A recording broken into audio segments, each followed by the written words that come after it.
Do you like conversation on a variety of topics? Feel like no one wants to talk about the things that interest you? Tired of only hearing the same political, sports, or catastrophe talk? Yeah, we feel that way too. Join two high-functioning geeks as they discuss just about anything under the sun.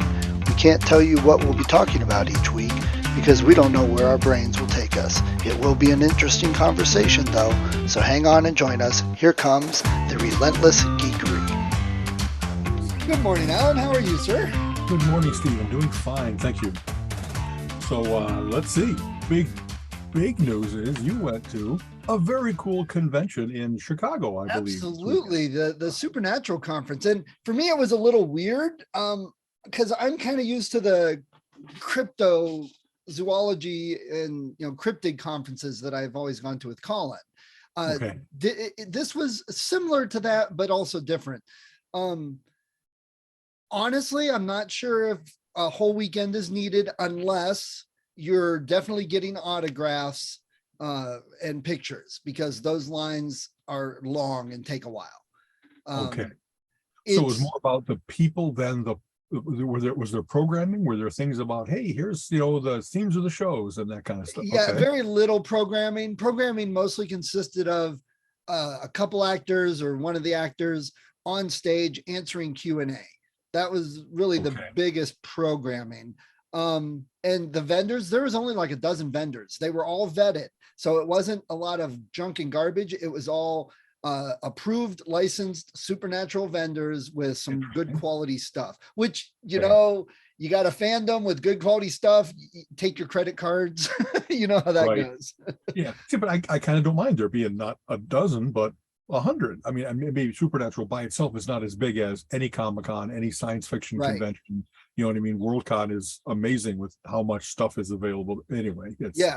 So it was a good time. We did not want to pay for the autographs and signatures. I mean, it was like $300 just to get an autograph with Jensen or Jared, a single. Man, that bothers me. You know what I mean? I know that this is a big thing now, that there's a lot of celebrity love and there's a lot of actor. People can make a whole career out of attending these conventions long after the show is gone. And yet $300. You know what I mean? You're like a teenager, you're a young adult, and that's wait, that's not... hold on. So it's funny you mentioned the whole career, because the guy that played Chuck and the guy that God and the guy that played Gabriel did a parody comedy series called Kings of Con about them going around to conventions, and some of the other actors were in it, making fun of themselves, making fun of conventions and all that. But the funniest thing was Alan Tudyk did the same thing like a year earlier.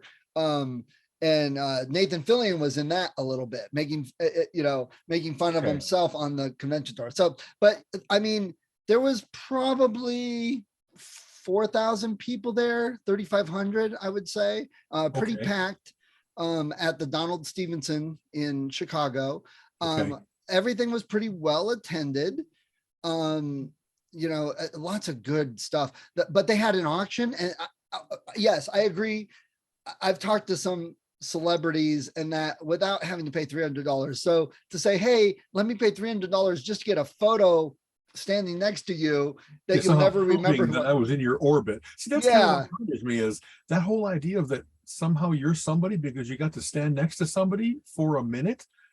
What, honestly, I get nothing out of that. Yeah, they won't remember it. That I get to, like, when someone photobombs me or there's anything going on like that, when we're in nature, I hardly ever take a selfie. I take a picture of, look at these incredible mountains and forests, not here I am in them. I just don't have whatever that thing is about proving that I was there, or the ego, the narcissism that goes with it. So little of that. Now, I will say this about the Supernatural. They call it a family. They say it's a family. That they really feel the actors and the fans are a family. And the whole 15 years, they really were responsive to the fans and listening to the fans. And so they built that fan. So people kind of feel like it's family. So it's almost easier to spend the money. But I Okay. will also say the actors give everybody a couple moments. I mean, I've been to a few where it's like, snap, thank you, snap, Right. Move thank you. on. Move on. Yeah. We were going through looking at some of these pictures, and they weren't just somebody standing there. They each picture was something unique with that person, that the See, that's person that cool. I'd like us to do this, and the actors goofed Yeah. around and did it, you know, making Yeah. faces or whatever. Like the one lady tweeted that Castiel was the angel and he lost his grace and he got it back. Well, there was a vendor that was selling a little charm that like had glowy stuff in it, and they said it was cast. Yeah. Great. Right. So in the picture, Castiel is sitting there like he's getting the grace back. Ready to tip it back. Exactly. Yeah. Okay. Yeah. I said, oh, you need to Photoshop that and put like, you know, glowing stuff in between. Lines Yeah. going between. Exactly. Yeah. The crazy thing was, and this is like, I mean, you and I both, you know, oh, this is really good art. I will buy it. Oh, a great book. I'll give it a try. You know, that type of thing. Sure. They had vinyl banners printed out with just like a screen grab, high quality pictures, some promotional pictures of the actors and stuff printed out on the banner. And they had an auction. The auction's for charity. And, you know, they had but people like the Jensen Jared one, it went for $1,600 for a vinyl banner of a picture of them. Right. And you know, gonna put that up, I guess, in their rec room, in their garage. I mean, it's a cool. Yeah. Now thing. I'll admit the Okay. one with the Impala was, you know, I'm like, oh, but it went for like 1,200. So okay. That's like, man, you know, I've bought cars that cost less than that, you know, real cars. That's another thing that always clicks over to me is like, so that's $1,600. What would I do with $1,600 instead of that one thing? I could have how many books, how many CDs, all the video collection. I could give the collection to all of my friends. You know what I mean? If it was like an actual model used in a Star Wars movie that I was bidding for at auction, I might think about that. But just a banner of a picture, honestly, if I could get the picture, I could print out the damn banner for $100. Yeah. You know, in fact, you know, I don't know. We don't have much art in the house, but what I have, like, it's not originals. It's usually prints or lithographs or something. And maybe there's like a lithograph is 1 out of 100, 1 out of 1,000, whatever it might be. There's still something weird. I guess I'm a comic book collector and there's hardly anything unique about comics except old ones have had most of the copies, the 100,000 copies that were produced. They've been destroyed. They were used up in paper drives during the war, whatever else it might be. So scarcity matters. And I guess maybe that's what they're still counting on, is that even in this world of digits and NFTs going for $1,600 or non-fungible tokens, the new fake unique things. Yeah. It's still that people really like to be able to say, I'm the only one that has a copy of this, or I'm the only one from this convention. The next convention, they have another one and someone sold it. That's not even true. 20. These are the same picture banners they've used for multiple conventions. They have multiple. Okay. So it's not unique. Okay. So then what you get out of it is the story. You know what I mean? You get, hey, I bid it up. I don't know if that's something that Colleen has often said, what kind of artwork do we want in our house? Something that if I looked out the window every day, I'd love to see it.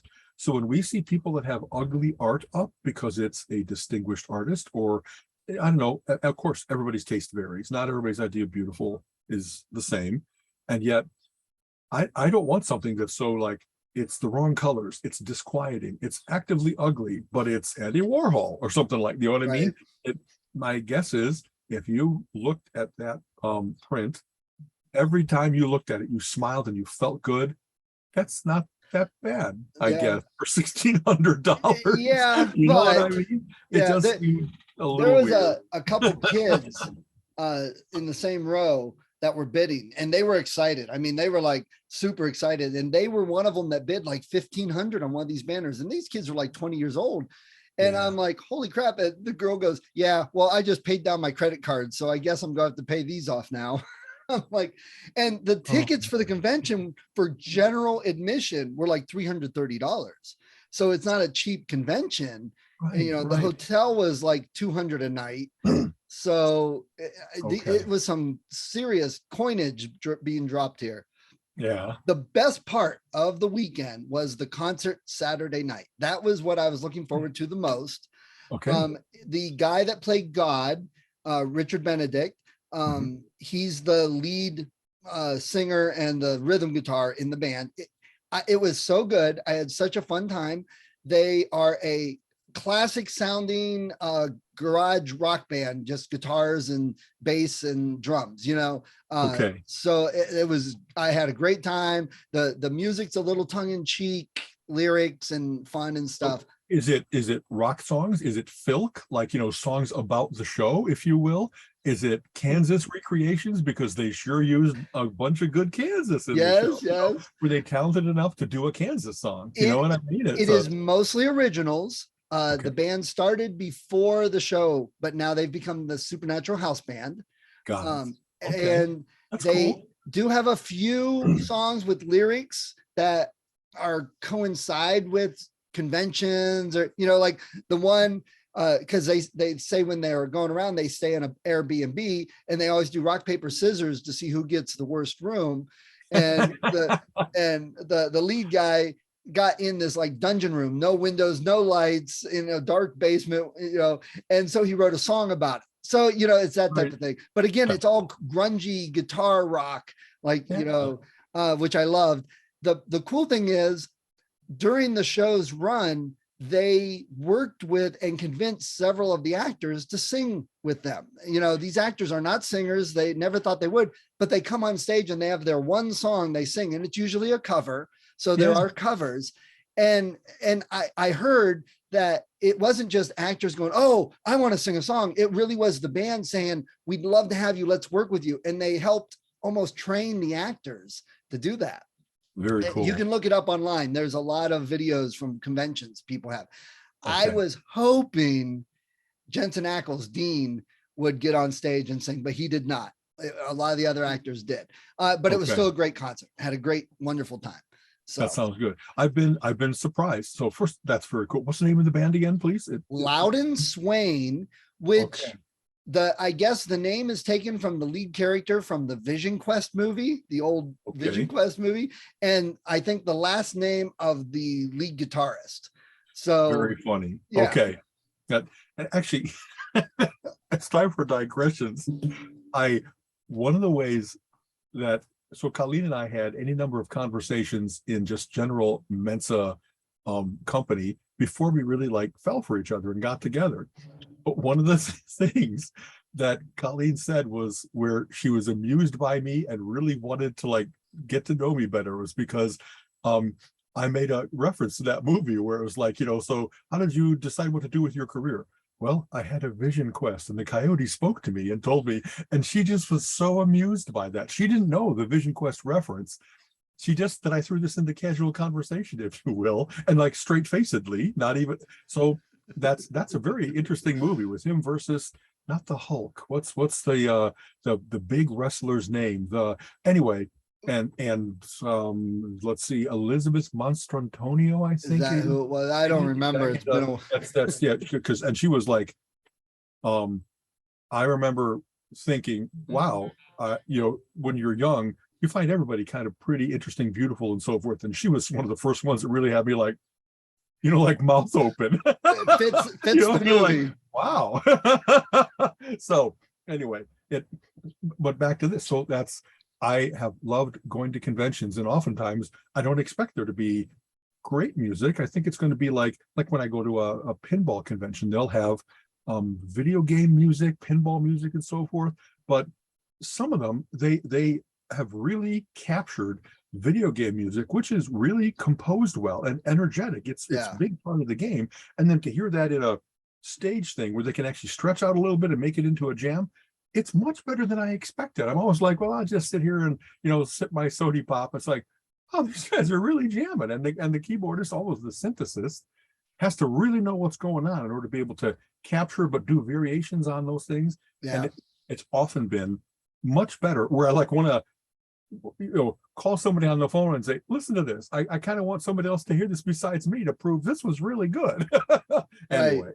Yeah. Okay. So, and I did go to a restaurant that was supposedly haunted. We even asked, so is there spirits around? And the waitress goes, yes, and anywhere. They don't show up very often, but every now and then. And she was flat out. And a couple different places around town. So do you know anybody in the mob?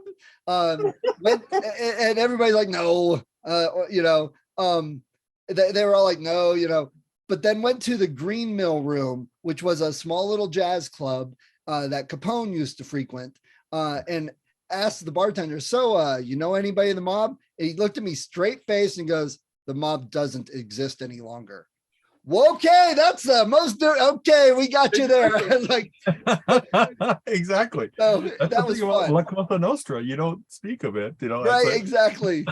Yeah. I used to call Mensa this smart thing of ours in direct relation to this thing of ours, which is what you don't talk about. Right. You know what I mean? So right. Yeah. So that was fun. And I will say, for all the traffic and God, 2 a.m. on a Sunday, and there's still like backed up traffic. I'm like, how the hell do people? Megalopolis, man. Exactly. Yeah. Yep. But I will say Chicago drivers are fairly courteous. They let people in, and when they get in front of you, they move, they don't block it, they don't try and cut and push too much, and like people are coming up to stopways and letting people out and stuff. I'm like, wow. Yeah.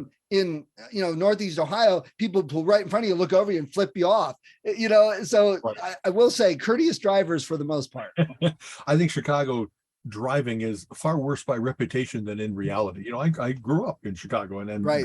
grew up driving in Chicago. So I don't really have that characteristic of Chicago. I think it really is sometimes when it's really crowded, dense, difficult, people actually they don't get worse, they get better. They know that everybody's in the same crap, and like, why not get somebody to smile instead of to be growling on the way into work? Absolutely. You know what I mean? Because yep. maybe they'll return the favor someday. There's a lot of paying it forward or whatever like that. Yep. Yep. Okay. So all in all, a good time. Any revelations from the Q&As? Anything that you didn't know about the show or the stars? Nothing stuck. Didn't sit in on all of those because some people did have some really good questions. I will give them that. They know that, the show's been on for 15 years with 10 years of conventions and, a dozen conventions a year in different cities. And I talked to people that, oh yeah, this is my 3rd one in the last year. And it's like, holy crap. That they actually follow it around. That's interesting. Kind of like a dead-ish. Like a deadhead groupie. That's what I thought. Right, exactly. That's funny. But people were asking some interesting questions, something, a little offbeat, like if you were a pasta, what pasta would you be? Okay. Yeah. So it was good. It was fun. It was nice. I got to see Castiel. He was really, and Chuck and Gabriel. Didn't see Sam and Dean. I did get a cool Winchester flannel with the protection sigil on it. I got a little matchbox of the Impala, and then I got a slightly bigger model of the Impala. A couple years ago, I got Colin a really nice 64th scale Impala. They didn't have one of those there, but it was nice. I got some temporary tattoos of the sigil, so I can put those on sometime. I play around with that. Exactly. Did they have a class in Enochian or anything like that? So that would have been great. It would have been great. They did have Richard did a directing and filming class. They had a music and photography class. They had a jewelry making class, and oh man, some of the jewelry and charms and stuff, all supernatural based, but they were handmade, limited, one of a kind type things. That's kind of cool. Yeah. Yeah. They looked really nice. There were some really nice. I wear a watch. That's as much as I got. I don't have earrings. I don't have necklaces. But this is a crazy thing. So the convention was $300, which I've never spent that much on a convention. Usually they're 100 or something like that, or less. Yeah. Yeah, or less. The hotel was fairly pricey, even with the discount. Nice hotel though. I'm walking in, looking around. I'm like, I look like Gomer Pyle. Gosh, it's lovely here. Exactly. This lobby is like a spaceship. But the merchandise was not outrageous. Was not crazy. Hoodies.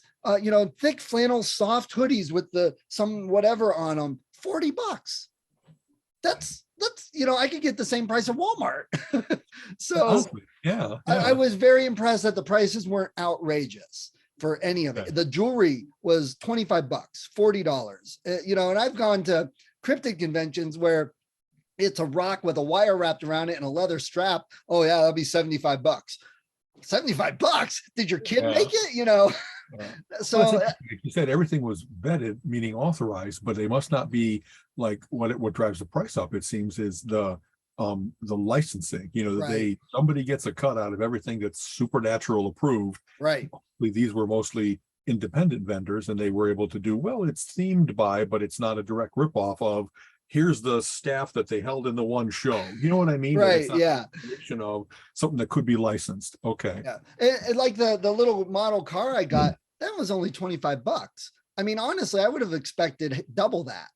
Okay. So Good for you. Yeah. Yeah, good time, fun, loved it. So Were any of the directors or writers there? Was Kripke there? Was, you know what I mean, like Orky and Kurtzman? I'm trying to think of, like, because so much, obviously, the tone of the show is not only the portrayals of the characters, it's the mythos, it's the Right. writing of the show that created this. I would have loved that if they had done a class or a special event with the writers or something. I would have paid and gotten in on that. Yeah, But yeah. they did not. I did say that for the auction, I gave the Creation Entertainment a suggestion. I'm like, look, you have all these banners and stuff.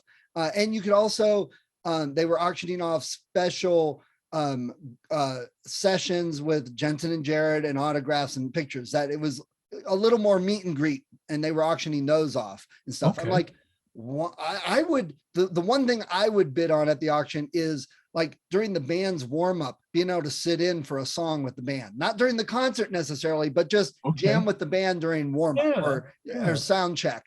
I'd bid on that. I don't know if there's too many others interested in it, Mhm. but I would pay some money just to sit in with the band and jam a little bit.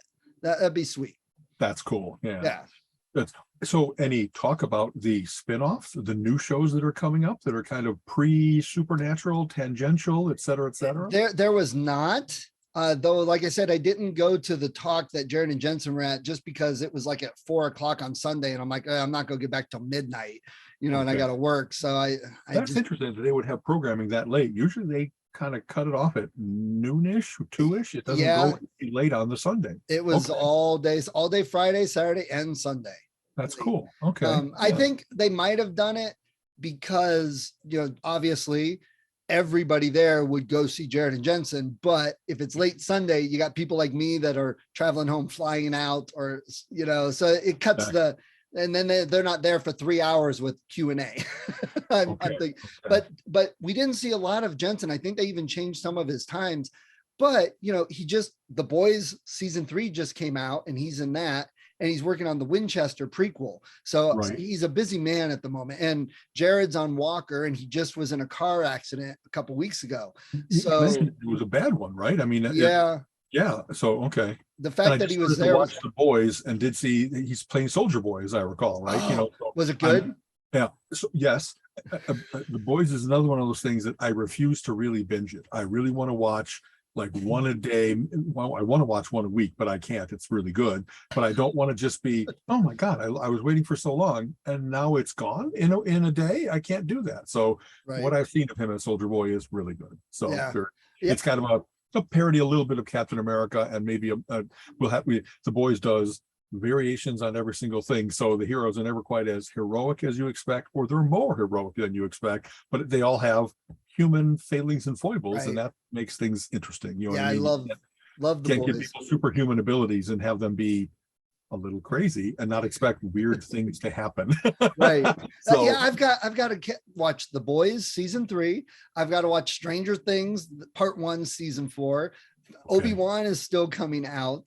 You know, and we got She-Hulk coming soon, and everything. It's amazing. There's so much good stuff coming down the pike. You know what I mean? Yeah. I'm trying not to be Mr. 8 hours a day of television. I just won't do that. And yet then you're having to be selective and say, okay, what do I most need to watch? And not everything that I like does Colleen necessarily like. Anything at the time it veers too much to guns and explosions movies, then it's not her cup of tea, you know. So we're still working our way through Castle. We are watching any number of good new comedy specials are out, like Bill Maher has one, Bill Burr has one, Ricky Gervais has one. You know what I mean? Like there's like they seem to come in spates like that where oh good. And a good comedian working at the height of his powers, really our favorite thing, our favorite Nice. night out. We just went to see a guy named Harry Kondabolu, who we knew nothing of going in, but we've learned to trust that Hilarities, our local comedy club, the booker, the owner, they really have good comedy taste. A lot of the new people that we've never heard of, we just learned to trust them and see, let's see what this is about. And I went out as usual, face hurting, sides hurting, because I laughed straight for an hour and 15 minutes. You know what I mean? Yeah, It's nice. good. So, yeah, it's so hard because now all these great shows are coming out and it's summer. And that, I go camping, I go do all sorts of fun events that are out and about. And then I got so much yard work and stuff I'm still working on here to clean things up, that it's like, well, TV isn't the thing for me to sit down when the sun's shining and it's nice, that's so right. That's usually when I do it. I watch it, like maybe we watch a little bit when we're eating dinner together. And then most of the time, like I'll be, okay, that's enough TV for me today. And I'll break away and go do other things. And sometimes maybe like at 11 o'clock at night, between 11 and 1, I'm going to go surf to see where we're going on our next vacation. I'll always do something on the computer while watching 2 shows or a movie from 11 to 1 or something like that. But that's otherwise when I fit things in, maybe 3 to 4 hours, if that. And on weekends, we don't sit down until the evening. Some people, they take Saturday as being, well, I'm going to start at 9. And, if I could wear astronaut pants, I wouldn't have to get up. You know what I mean? They really are like binge committed, and we just don't do that. We're still, neither do I. And even in the Quail Hollow, you know what I mean? So even in the summer on the weekends, I'll get up and I'll read while drinking some coffee for an hour and a half, instead of turning on a TV show first thing. I sit and read. And this last year or two, with all the work and everything, I haven't gotten to read half as much as I've been wanting to, and then I'll pick up I'm still trying to work my way through Foundation, Asimov. That is not something that I can just sit and zoom through. That's a slower read for me. I got to digest. There's more to it. Exactly. Yeah. It's not just a little throwaway. Exactly. Yeah. So yeah. All right. So other big news, it's WWDC time again. Exactly. Worldwide Developer Convention from Apple is going on this week. And I love it. You know what I mean? One of the Apple is a force for good in so many ways. I know that some of its business practices, there's all kinds of objections to Apple, but in the overall, man, it's bringing so many good things into the world. It's enabling so many good behaviors. It's so much about everybody gets, like, for $500 to $1,000, you have an amazing miracle machine in your hand, the iPhone, or for, the laptops and the Mac minis and whatever else it might be. And they continually just make incredible breakthroughs as to it keeps getting faster, better displays, neural engines, security enclaves, so that it really is as much security as you can give to help the individual fight off against the depredations of the punks from the Eastern European, European nations and that kind of stuff. It's like the $6 Million Man. I don't. Well, yeah, that's okay. Yeah, okay. But like the fact that they have the people they come out to do. I mean, this is a wonderful choreographed performance. But the people that they have do these presentations really know what they're talking about. They're usually the heads of operating systems, the heads of the graphic displays and stuff like that. So you not only get the information, you get the pride and the enthusiasm and the look what we're bringing into the world. So, there's always, there's a new version of the OS coming out for Mac, for the iPad and your iPhone, for your Mac TV, all that kind of stuff. And without going into it, like all those features, like their watch and the integration into your health becomes better and better and better. They really have it now that they're about to get their method of detecting atrial fibrillation is going to be like FDA approved, that This will actually be considered medically viable and correct and how it tracks your blood sugar and how it does all, like the way it judges your sleep states and helps coach you about here's ways in which you could get better, more restorative sleep, and that how you're doing your workouts, and that it helps you encouraging with, hey, close your rings, get your stand-ups and your exercise and just your movement going. Right. It has helped me a ton, just that little bit. And boy, they sure seem to be hitting the sweet spot of not being nagware, but being like encouragement wear. You know what I mean? And you have control over that, what notifications you get and how often and when. So yeah, I mean, exactly. That's exactly what more products should do.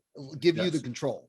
that's in fact some of the big announcements that they made were, they've got a thing now where you really can get notifications of virtually anything. You know what I mean? Not only of your appointments, but just things that you can say, tell me about this.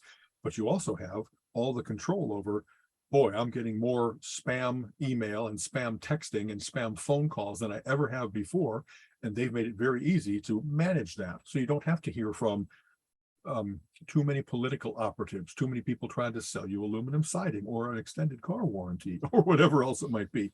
And that little bit of time that you take to kind of manage that day to day, over the course of time, you create a very personalized stream so that it really is, I want to hear when Ticketmaster makes an announcement about various different bands so that I get in early on tickets.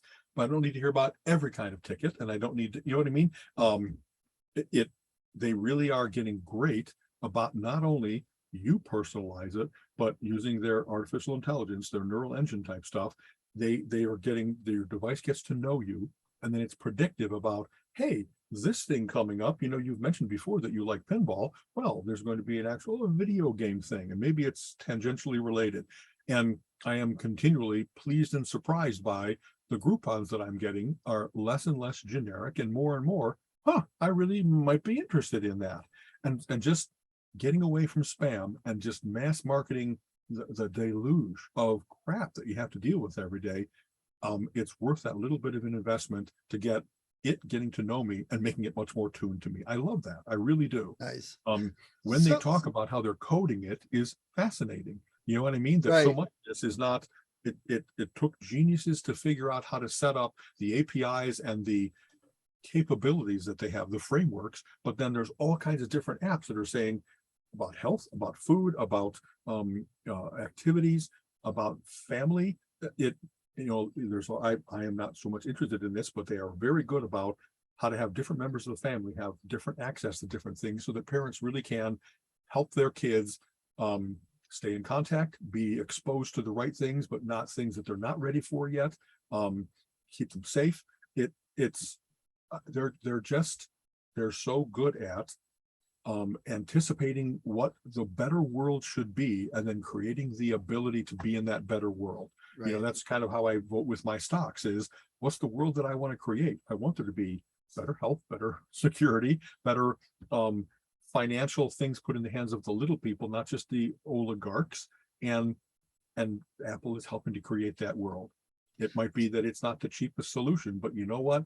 For the value that you get out of it, it is an incredible bargain, what I have going on with my integrated sets of things. And wasn't it last year they came out with, was it the M2? And you were like, oh, I want to get the new one, blah, blah, blah. So is there any big hardware type announcements, or is it all just iterations and little things? So actually it was, last year was the M1. It was the first Apple Silicon. They moved away from Intel, which they had been in the last 20 years. Right. And they made a big change from when they had a combination of them and Motorola and IBM.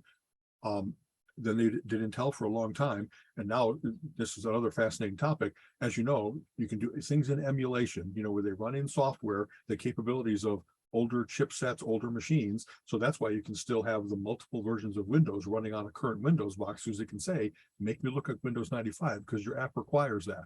Or make me look like a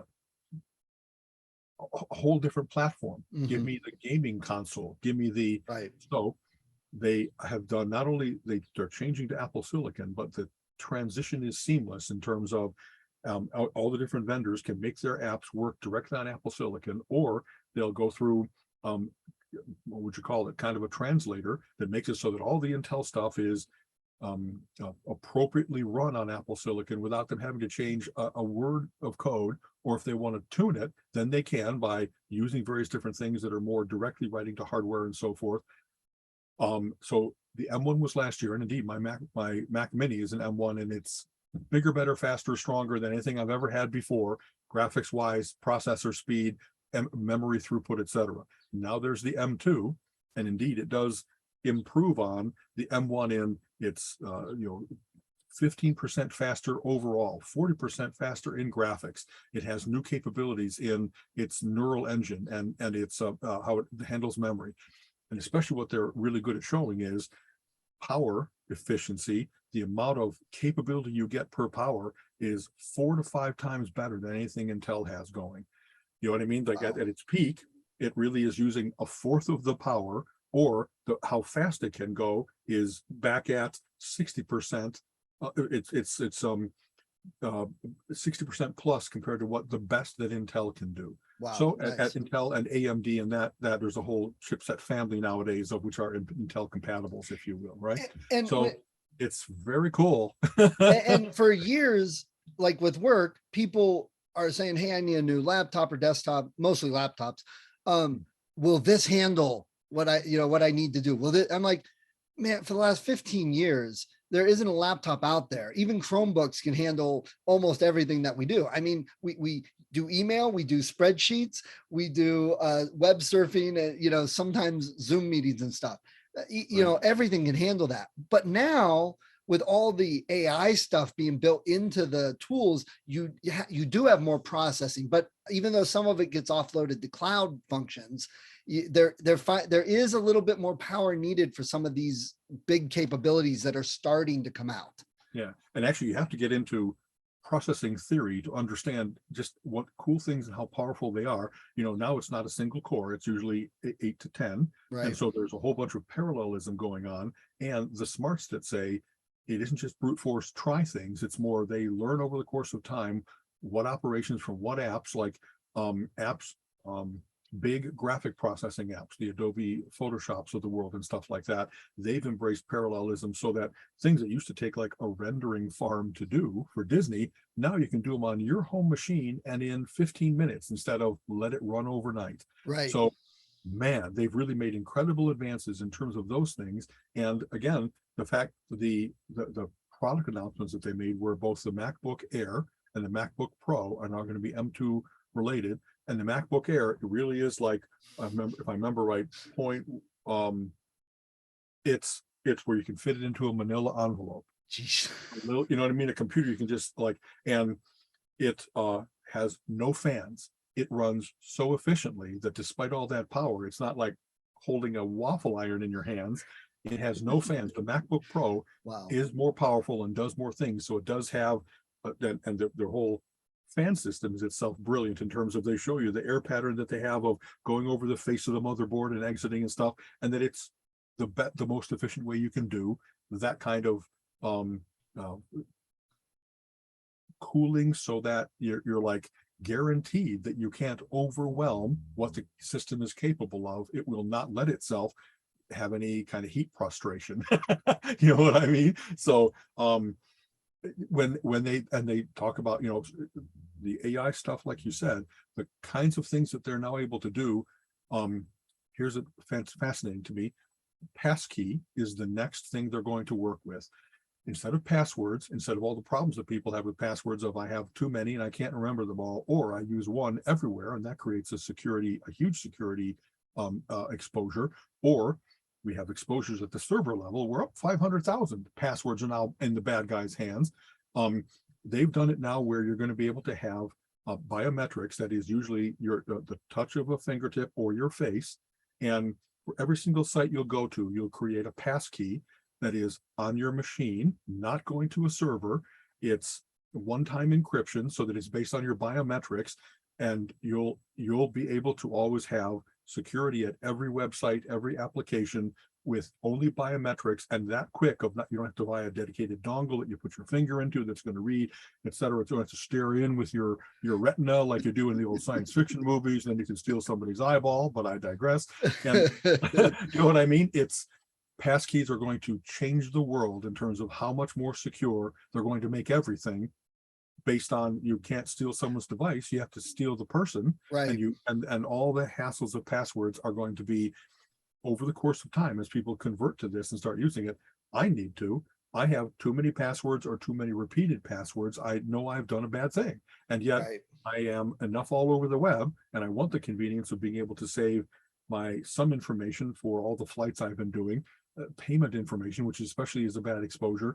And then no matter how careful you are, oh my God, Experian has an exposure that's like the heart of your credit rating, one of the three. And then what do? You were careful, and then someone still screwed up at a governmental or big company or level, and now I'm going to go change my passwords everywhere. That's a week's work. Yeah. You know what I mean? Yeah. It passkey, Well, passkey. It's really because of the speed with which it can do these things now. I love that. And I know I use a password manager. So when I'm on my computer, it pops up, fills things in. It's great. And it gives me passwords. So every time I fill, it's a 16 character random everything. I have no idea what any of my passwords are, which Apple's in keychain itself is does the same thing. yeah, but in itself is a kind of a bad thing, but you got two-factor authentication and you got multiple things, so you can recover. And I guess that's the best we can do. But I love my phone because I've got my fingerprints in there, and most of the apps just connect to that. So once I log in the first time, I connect my fingerprints, and almost everything on my phone, I just use fingerprints or my face now. So Yeah. I love that, and I can see this passkey stuff. One of the things we just mentioned, that cloud computing, AI processing, that they've got the power to do these things. So Yeah. I'm sure we're going to see things we haven't even thought of yet. Right. Another thing that's wonderful about not only the passkey, it's not Apple's. It's a standard they decided between Google, Android, and multiple other vendors. So Nice. that instead of being, oh great, standards are great, everybody gets one. It really is going to be that this will be useful across multiple laptops and phones and tablets and everywhere, so that eventually it'll be this huge united wall against the bad guys. You know what I mean? Nice. That everybody will be using this technology.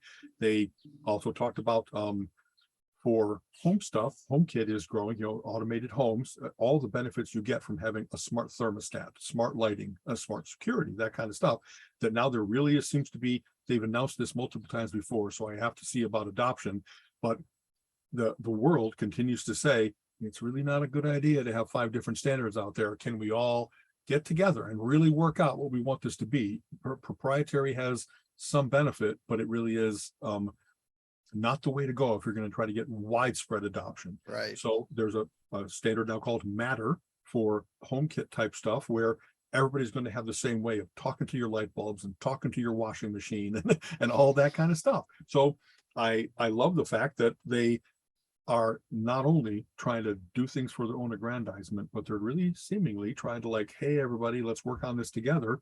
And then it'll be in the execution and the sales and the quality of what they produce. It won't be that we start from the start of, nope, you can only use our light bulbs with our, proprietary sockets. Exactly. So I'm digging all of that. I think that's cool because 25 years ago, telling Microsoft and Apple to come up with one that would been like, oh my God, why would we ever do that? We must have ours. And how things have changed in the world, and getting Google in on it and stuff. Right. I love that. The reason that I specifically said how I tried to say what I did was that it doesn't seem to be, oh great, now we've got rollerball. All the corporations have decided that they're having one standard, and now they put a straitjacket on everybody. It doesn't seem to be like that. They've learned about standards to say, here's the lowest level. Just like security protocol has 7 layers, you don't have to. The reason the internet works as it does is because they've made it so that you can have absolute rock solid likeness at the base levels, the first 3, the physical and digital and so forth. And then you can vary without wrecking the standard, so that you still can get who does a better file transfer system, who writes a better browser, and who embraces the standard so fully, so that no matter what device of theirs you're on, it'll always work, instead of, oh, that's not quite perfect CSS, that's not perfect HTML5, whatever else it might be. So they seem to be finding the combination of the standard will make everything interoperate well enough, but there's still room for competition and variation and betterment as people adopt it. And some, it's kind of funny there, one of the phrases that I heard about Microsoft, let's say 30 years ago, was embrace, extend, and extinguish. That they would adopt a standard in a way of being able to say, yes, we're compatible, but then they'd start to introduce little incompatibilities. And then because they're the big dog, the ad hoc leader with 80% of the market, other things would just kind of fall away, because whatever Microsoft done became the ad hoc standard, even though it wasn't the best. Right. And there was a big war often, especially on the internet, when Microsoft started to get involved in that, of how many times they attempted to do things that weren't standard HTTP, standard internet protocols for browsing, for file transfer, for everything. And luckily there really were big enough competitors in terms of what Mozilla became, and Google and Apple having their own browsers and stuff like that, that they haven't let the standard become manacles, the chains that make you only have the one standard and stuff like that. So we'll see. It's our laptops are aged enough, and in fact, Colleen is currently having. I've been spending times troubleshooting. Boy, it looks like her hard drive, and that is an SSD drive, really has difficulties. I had to reboot from a bootable drive that I created on a thumb drive using Apple tools, and still it can't fix the hard drive. There's irrecoverable errors. So now I have to go in with a file recovery tool and get off of it whatever data I can, and then try reformatting her machine to see if it can. When it does the reformat, it usually routes around bad sectors, and it's kind of funny. Bad sectors is very much a hard drive of a physical hard drive, a real physical movement armature type thing. I don't know what the equivalent of that is for SSD. Does it do testing that detects this particular part of memory is now undependable, and it'll route around that? So my 512, drive will actually be 488 or something like that. But what I want 488 that's all perfectly dependable, not catch can amongst 512, and that suddenly my file is not readable. So it's been interesting to see some of the tools I expected to be able to do more, Tech Tool Pro and Drive Genius, as the operating system has changed over the course of time, they were unable to create the E drive that I needed to be able to do this boot. And so luckily Apple's disk utility allowed me to do it, but then I can't put onto that drive all the tools that I want, because it boots for the ability to install system software, not so it can run as a standalone operating system. So then I can't go into Drive Genius or Tech Tool to do other of those things. So I'm in an interesting place now. Macs for a long time have had the ability to do what they call target disk mode, that you can actually use a USB cable or maybe Thunderbolt as well, and attach a laptop or any Apple device to an existing computer and have it treated just as a hard drive, not as another operating machine. And that's what I'm going to have to do now, is attach it as a hard drive. Hope I can. Hard drive salvage utilities are usually brilliant. They really don't have to have an operating directory. They really can, from file boundaries and their knowledge of exactly what a file looks like and file types and stuff, they can salvage all kinds of stuff off of that. Used to be that's one of the things you had to take to like one of the salvage places and pay $100 an hour to get what files you off, and it really is worth $500 to not lose my files. My time and my love is in those things. I can't lose that stuff, but $500. Well, so now I might be able to do it myself.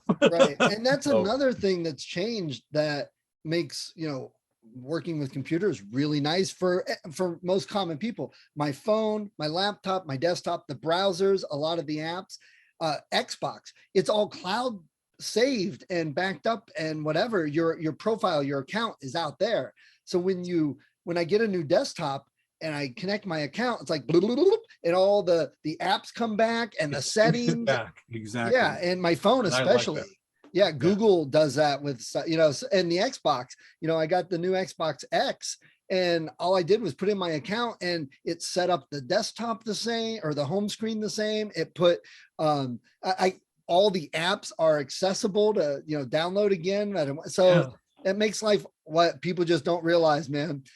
I learned in the day, don't save stuff to C drive, know how to get the files to reinstall apps. And you had to have a whole setup plan for when your C drive blew up. And now it's I'm a little bit worried about that. When I really do reformat Colleen's machine, how much will I be able to?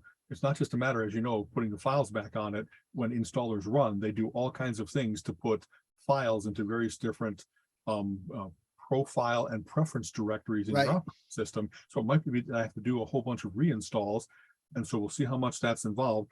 She runs more leanly than me. She usually does have the Microsoft Office suite and browsers and things from work and stuff like that, whereas I have tons.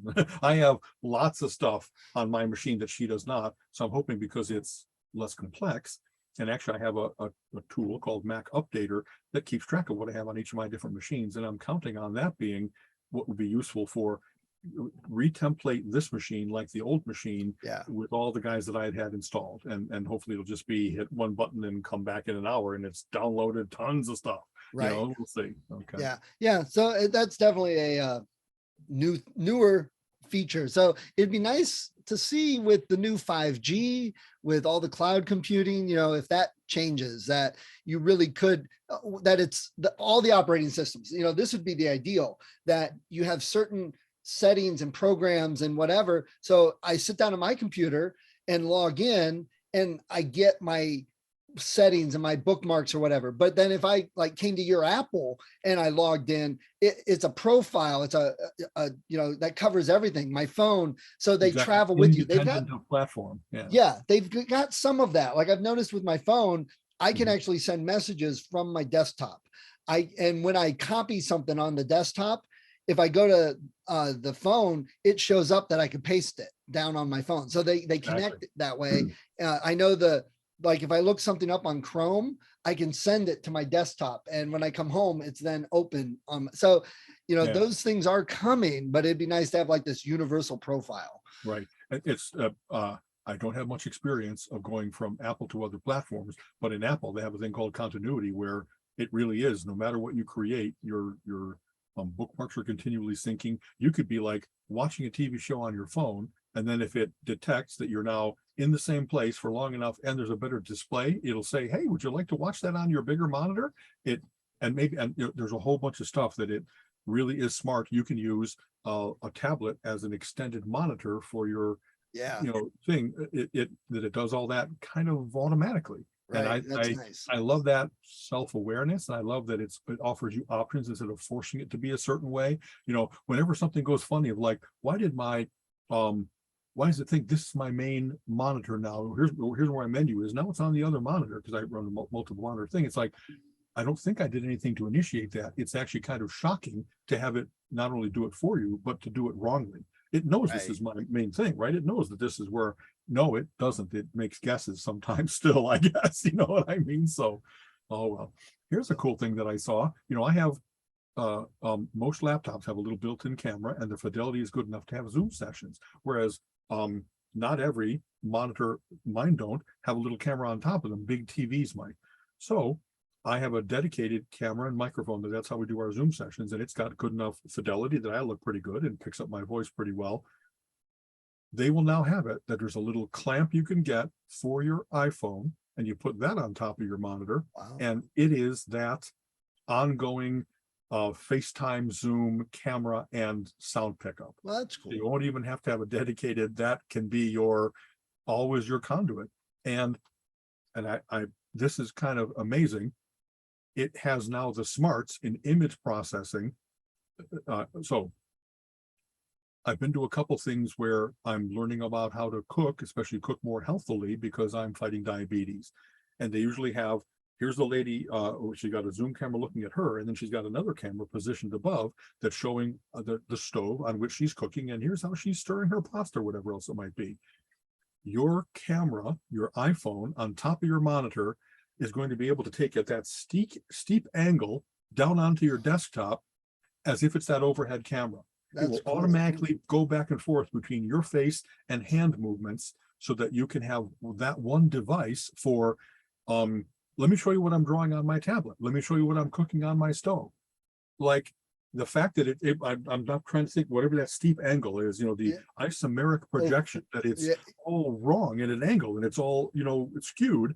It's going to correct for that to make it into as if you have an overhead camera. Wow. How cool is this? That's a feature that is totally reflective of the society, with people doing YouTube and TikTok videos, and that's something people, average normal people, sharing like that. Exactly, not the computer geeks. That's right. Yeah, like just that. Hey, there's a silly Facebook group called "My House, Not My Cat." About how people kind of get adopted by a cat coming out of their property, and almost always they want to post a little video where, how you doing, buddy? Scritch, scritch, scritch, and the cat's purring, and like this makes it so that pretty soon, we've talked a little bit about this many episodes ago, when they have Apple glasses, Google glasses that actually give you augmented reality, and you're able to use these, and has a little monitor over here that says that's Mount Whitney over there, and hey, you could find this at a better price because this is too much for green onions. Or I'm looking forward to having that, not in the intrusive way, but in that continual little add to my knowledge way. Right. And once you have those, then pretty much everywhere you look, you've got a camera, you've got the ability to pick up video, and it will have to see how it does it with storage on the device versus always being connected to the cloud, but they're going to work that out nowadays, that you've got, this grain of sand has as much storage as, what I mean, as the iliac did under the corner. Oh my God. I was thinking about that over the weekend when I was at that Green Mill jazz club. And it still looked like something from the 20s. It's the wallpaper and the decoration still had that. And I'm like, how cool would it be to have the glasses and, you get the overlay. So it does look like it's 1920s club. And when you look at somebody, they're dressed in the old timey clothing. Exactly. I think that would be that and for that place to say, hey, you can rent these glasses for an hour to have that experience. Yeah, I would do that. I'd be like, heck yeah. That'd be awesome. I hear you. That's as you know, nowadays we still ourselves have to costume up. Segue time. We remember last year we were going to do Clued Up. Yes. Overall Clue game that takes place in various different cities, but downtown Cleveland especially. There's an Alice in Wonderland adventure that's been put together for 9/17. I took last year's that we didn't go to because it was Thunderstorm City. They let me trade so I have it for us. So if you and someone or I have 6 total tickets. So I'm putting together our problem solving team. Yes. Okay. And if you want to invite Colin along, or we'll try to put together so we have a total of 6. I'm probably going to invite like Robert and Andrew. Hey, Robert and Andrew, if you're watching the podcast, I'll be calling you soon. Hey, in case you didn't know. Exactly. Because we have various different partners in crime that have joined us on all these various different things. And so I'll go dibsing them first and we'll see who wants to do this. But that in the past, we've just done it. I kind of wouldn't mind dressing up as the Mad Hatter. Yes. You know what I mean? The Cheshire Cat. I'll dress as Alice and freak everybody out. It. We'll dress as Alice. We'll get little skirts. And... Actually, Colleen would look great in a pinafore. You know what I mean? Colleen would look good in a really cool Mad Hatter setup. She wants to go as the Queen of Hearts. With his head. Yeah, that would be awesome. So we'll see about that. So keep that date. I'll send you a little email or invitation or something like that. But 9/17. I think it's the 3rd Saturday of September. Okay? Perfect. Is there a good Jabberwocky costume? Maybe. Boy, see, you have to be whatever 10 feet tall, and you have to galump. You have to be able to galump through the. That's so funny. Because our dog Cassie, the boxer, the way when she was younger, mostly the way she would run, I'm like, she's not a boxer, she's a galumph, and we called her the galumph. Also burbling, you have to do burbling. I think it's burbled as it came. Right. I memorized that once in college for some reason, like we were doing talent show or something like that. And so 1, 2, 1, 2, and through his vorpal blade went snicker-snack. Honestly, I could probably still do it. I think. Nice. That is such a weird book. That's such a weird story. Yeah. That in Wizard of Oz, if you ever read the actual Wizard of Oz book, it's way different than the movie. There's a lot of similarities, but a lot of weird different things. Yeah. This is kind of funny. I read recently, within the last 2 years, the annotated Alice. And it's there's a number of people that are incredible scholars of Alice in Wonderland, and that Lewis Carroll was he loaded those things with political references and scientific and parodies of various different public figures and that kind of stuff. And it really adds to the story. But after a while, it was exhausting because the annotation was 4 times as much as the actual work. So to find out who who Tweedledum and Tweedledee are supposed to be, and I kind of wanted to say, boy, I need to go back, get a copy of the regular book and just read it for the enjoyment of the oddness of it, the silliness of it, and not be how deep it is. Right. In some cases, it's okay to step out of the depth and just enjoy something. You know what I mean? So I can imagine. Colin's been reading The Sandman again, the graphic novels, but the Neil Gaiman annotated version, which has notes in the side and stuff, and he's loving it. But he's like, "Oh my God, it's just taking so long for everything." You can tell how much work he put into it, how much thought he put into it in combining the various different folklores and something, but it's different than just letting you, I remember all kinds of revelations of is that who that character is? And then saying, yes, I really picked up on, you know, that is, as you know, an amazingly good series. They're finally bringing it to movies or television. I'm trying to in remember September. I think it drops Okay. on Prime or AMC And or I'll something. another one of those series that they had to wait for special effects to really catch up and be able to do what is going on in the dream world, what Morpheus does, what there's so much stuff, you know, and it's got really whimsical and really dark elements to it and stuff. So they're going to have a lot of like managing expectations for this, because it isn't kids' stories. No. It's really adult and really really good, but really unsettling in lots of ways too. So I really hope, and this is the fear with something like this, that they really spend time in detail and they get it good, and they have 8 episodes, which is the first 25, books or whatever.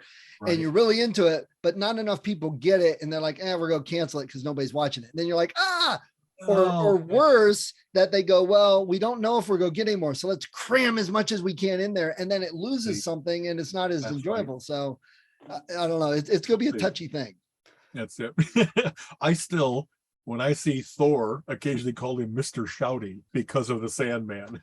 Yeah. Because they portrayed him in Sandman was as just this buffoon, this arrogant, muscle-bound buffoon. And that's a lot closer to the overly proud ass that he is in Norse mythology. Right. Not as much about nobility and beauty. He's really kind of a bully. You know what I mean? Anyway. Mr. Shouty. All right. So before we go, you were talking about the 100 book as opposed to the 1000 book. So we talked about that a little bit. So what's this one a little more? So it's kind of funny. I really need to start like bringing props. Here's the book. It's by a guy named Show and Tell again. Exactly. Michael Hart. And the way in which it differs is it's really his scholarly work, but it's his opinion instead of a committee of 5 that had done the 1,000 years, 1,000 people, and that the Olympic style judging kind of rounds correctly so that it's not one person's opinion that pushes someone way up or way down. Everybody has to kind of agree to it. So he has some interesting things because it's only his opinion, even though it's a very learned, good one, that his order is quite different. Who's the most influential person of all time? Muhammad. Because the amount of staying power of his ideas, the size of his empire, the codification that he did by having the capturing his sayings into the Quran, and it wasn't written after his death, it was really attributable to him. All kinds of things about not only science, and there's like, if you will, science and religion almost go lockstep for who is the more influential over the course of time. The whole bunch of interesting Jesus Christ, by the way, is number 3 because Isaac Newton is number 2. And so immediately it's like, well, let's have a fight. But it's not about a fight. It really is that how he talks about it, about how does he judge influence. And I'm not so much caring about the exact order. I'm caring about what a great book this is for. If I really want to consider myself a learned person, I for sure should know the 100 most influential people of all time. And yet number 8 is like the guy who invented paper. Can you name him? I could not. And so it's something. There's our trivia. So see, there it is. No, so when was it? Give me the era. Like 1100 BC China, if I remember correctly. Wow. And that the reason, like, he even outranks Gutenberg, because as you might imagine, movable type doesn't matter if you don't have paper. Right. And previous to paper, and it's the combination that it has of weight and durability and ease of production is so much better than vellum or parchment or anything else that they had done before. When you had to make it out of tanned animal hides, when you had to make it out of bamboo or papyrus, it didn't have the same. So like those scrolls at Alexandria, it's no wonder that they didn't survive till today, or that they burnt or whatever like that. And paper burns, of course. But if I remember right, it's a guy like Lao Tse, not Lao Tzu, in China, and was so he is very good about saying, I'm going to surprise you with this one because you won't have heard of him. But as far as I can tell, this is the guy that really created the kind of paper that we would say has enough of the modern characteristics that this was the birth of paper. Wow. And so it's fascinating. You know what I mean? I wonder if that's in the timeline game. You ever play that timeline where you put the... Yes, exactly. And in fact, be... this book will hopefully give me enough confidence that I can almost be like authoritative in terms of that was before. Remember, you think that faxes were invented in the 1970s. No, they're around since 1850. They just weren't, et cetera, et cetera. Right. You know what I mean? So here's another one that I was surprised by, John Dalton. John Dalton is a scientist. Okay. And his big contribution is he wasn't the first one to talk about atoms, that everything reduces down to discrete elementary particles. That was actually, and I don't know how to say it, Democritus. That they had, if philosophically, they had that idea of monads and so forth back in Greek and Roman times, but he was the first one to be able to say, we're going to measure everything very carefully. We're going to do chemical reactions. We're going to show not only down to elemental atoms, but here's the chemical compounds, that nitrous oxide is always N2O. It's always 2 nitrogens to 1 oxygen, and we can prove it because we measured exactly things and then did the reaction, or how you break things down. So for all the other scientists I could start naming, you know what I mean, who did the like Newton, like Pasteur, Leeuwenhoek, first periodic chart for, all that kind of stuff. His is a name that I wasn't familiar enough with, compared to Faraday and Maxwell, the fathers of electricity and electromagnetism, that also revolutionized the world. He just doesn't get enough talk up about. He was the guy that created the idea of chemical constancy, that things really weren't. There's no magic. There's no phlogiston, and actually, it's a previous guy that had gotten the rest out of the idea of combustion is not a mystical element, phlogiston, getting out of things. It actually is oxygen interacting at various different speeds. So like that, I'm an insufferable conversationalist, because I want to be like, well, actually, you know how that works. And yet it's very cool. I learned a lot of this stuff when I was like in junior high and high school, to return to it now and have it recapitulated and have like, well, here, this fills in the gaps that I really didn't, I don't know that I got it all back then. And that it's not only about the thing, it's about the who thought of the thing. It's really fascinating. And some guys were like, well, he had all the time because he was, wealthy, landed gentry, parents sent him to the best schools and that kind of thing. Others were like born to nothing, but were incredibly inventive and creative. And they had then sometimes patrons. Like, for instance, William Shakespeare, he does a very convincing case that William Shakespeare is actually Edward LeVere, and not the guy that most people think of as William Shakespeare from Stratford-on-Avon and so forth, because all kinds of facts about when he worked in London, how he produced his stuff, how the first folio, all that kind of stuff, they don't match biographically correctly with William Shakespeare, the most often attributed one. They much more match this Edward LeVere guy, and that it was a pseudonym, and he was actually like given money by the Queen to, just like we have patrons of the arts, the Medicis, and whoever over the course of time has done that, MacArthur grants nowadays.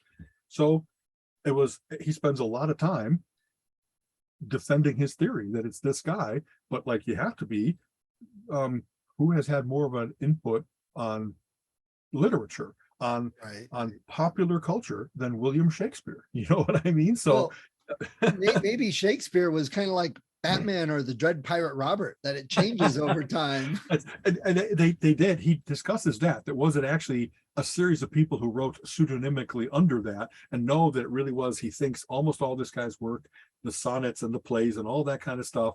But just that, there's others where he often says, I'm going to combine Marx and Engels into Marx, because they really did most of their great work together, and Marx really was kind of the leader of those two.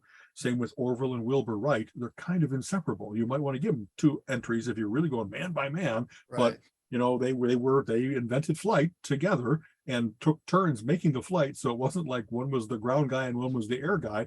So it's very interesting, and I guess idiosyncratic, because it's him and him talking about how he combines these things or why he does it, or he'll talk about the relative rankings of, George Washington really is a more important general than Napoleon Bonaparte or Alexander the Great, because even though his empire wasn't as great, the kinds of things he did to bring America into existence, and it like that, the United States of America has more long-standing impact even in the last 200 years than Alexander the Great conquering the Persian Empire. You know what I mean? It was a big blossom, and then it collapsed because he died at 33, I think, right? 31 or 33. Yeah. Immediately his generals started carving things up, it anyway. I love that history lesson of it has all kinds of maps of, again, here's the Mediterranean and here's how much of it Alexander the Great conquered. Here's how much Tamerlane conquered. Here's how much Napoleon conquered and how they came to their ends. You know what I mean? So I'm loving being reacquainted by it. I'm loving getting the relative, like, wow, there's more time separating, Aristotle from Plato, from to get to more modern philosophers than there is between like the dinosaurs. I take all back what I said. Finding out how early but how brilliant Aristotle was is really a cool thing, that he contributed in so many different ways to modern realms of thought 1,000 years before anybody else really was able to explain that better than he had. You know what I mean? The Aristotelian school of like how you use logic to come to conclusions, that it's not just individual facts, that you actually reason and you make it that it all hangs together well. And that if it doesn't hang together, you keep working on it until it does. You don't just say, oh, well, we must accept the mystery. In today's world of Google medical experts telling you how to live your life, we could use Aristotle again. We need to reincarnate him. Like that, and I don't know, for instance, they talk, what an interesting contrast. I'm watching the latest Doctor Who as well, and they had an episode about Tesla and Edison, and they really portray Tesla as this brilliant crusader and Edison as only a businessman and kind of rapacious. But in this book, Edison is rated much higher than Tesla because he really did have 1,000 patents to his name. And if you know anything about him, he didn't just, let's do electricity. I made the incandescent light bulb. I made the phonograph. I made the dictation machine. He had amazingly broad intelligence, and the tinkering that he did and the perfection that he did.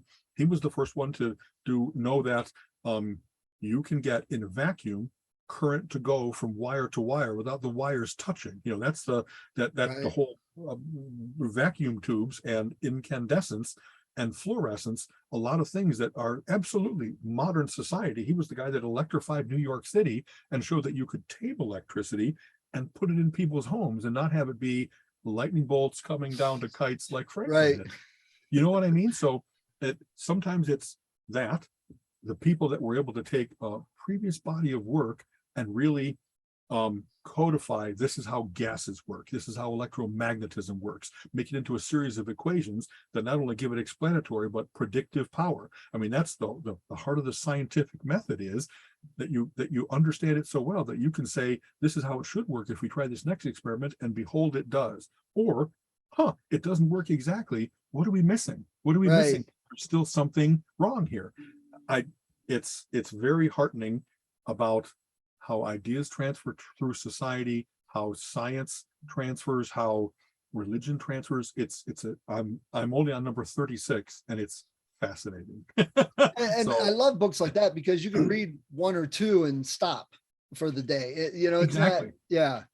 I've been trying to do that, get like 2, 3, 4, 5 in, and then say, I don't want to overwhelm myself. I kind of want to let those rest and let them sink in. And then when I go back, say, so do I remember the right things about Washington, about Napoleon, and et cetera, et cetera. And what an interesting contrast there, that we remember George Washington as Washington, but Napoleon Bonaparte as Napoleon. Why first name versus last name? But anyway. Well, it's usually Castle, not Rick. So that's right. But how do we choose? Because and MacGyver, I guess, maybe because more unique too. There's lots of Georges, but there was only that one Washington or something. Yeah. All right, man. Oh, okay. So as usual, a pleasure. Yep. And next week, because it is getting close, you brought it up. The AG's coming up. So are you going? Are you talking? So I'm talking about the comic book multiverse. Screaming nice. from today's comic book headlines. I'm going to talk about Doctor Strange and Spider-Man and the last stuff. And one of the things I wanted to mention was the AG session schedule just came out, and without going into too much, the best thing that I love about the annual gathering, and really about any regional gathering, is the programs. That it's just so cool to go to a place where you get brilliant, passionate people talking about what they want to talk about, kind of like TED Talks. The whole there's hundreds of different things going on at the AG, and it's about every topic you can imagine. You know, I just wrote, I'm a publicity guy, so I wrote a little thing. Hey, every topic under the sun, and we're out in the desert, so that's a lot. You know, that it. There's a debate room where they're going to have hopefully gentle, guided discussion about little issues like global warming, vaccination. I don't know if I want to go to that room. Honestly, I never go, and I'm very happy that room exists, because to me that's like the fanatic magnet. And if I stay out of there, then I won't have to hear all the crazies about their pet issues and stuff like that. And it's not all that. Mentions are brilliant. Lots of people really have good things to say, and I probably should hear them. But it does attract the fanatics. Sometimes, yeah. Well, next week we should talk about the program and the variety and what the topics are, because it's always so interesting, how much things you get. And I don't think a lot of people know and understand that it's not. No, we don't just get together and sit and talk about rocket science. It's really not it. Hey, let's do some cube roots together. Woo-hoo! Yeah, no, not at all. I will prep better for next week. The incredible depth and breadth of what we got going on there. It's perfect. Really, yeah, we'll do that. Okay. All right, man. All right. Have a good week. Take care. By the way, seeing a Meatloaf band this weekend in Marietta. It's the band that Meatloaf used on tour, but with a different singer named Caleb Johnson. And to me, that was like, man, if the vocalist can't pull it off. And then I watched a couple of videos, and he really can. Nice. So Colleen are jetting down. She has a client in Marietta, and that gave us the excuse to say, well, if you're going to be in Marietta, I could come with you to Marietta, and we're going to see Meatloaf music. So, with gas prices, you got to combine all of this. Isn't that true, man? Chicago, it was almost $6 a gallon. I'm like, oh my God. I didn't, man, we're still at 4 and change here. California is over 6 every time I go out there. Yeah. I fill up my dad's car for like $80. Yeah. It's terrible. It was horrible. Wow. Okay. All right, man. Later. You have been listening to the Relentless Geekery podcast. Come back next week and join Alan and Steven's conversation on geek topics of the week.